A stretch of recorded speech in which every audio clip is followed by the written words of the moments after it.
Sederolun kondisi cuaca yang tak menentu berdampak pada aktivitas nelayan di Banda Aceh. Hasil tangkapan nelayan turun dan menjadi alasan utama naiknya harga ikan segar di daratan. Kalangan nelayan mengaku harus menempuh jarak hingga 300 mil untuk bisa mendapatkan ikan. Padahal dengan kondisi cuaca yang mendukung, menangkap ikan bisa dengan mudah dilakukan pada jarak 100 mil dari daratan. Ikan agak berkurang karena cuaca di laut tidak mendukung. Harga tongkol hari ini sekitar 22.000 per kilo, salam 25.000 per kilo, dencis 25.000 per kilo.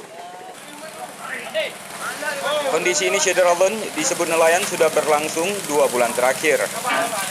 Diprediksikan hasil tangkapan ikan akan kembali meningkat sekira 2 bulan ke depan.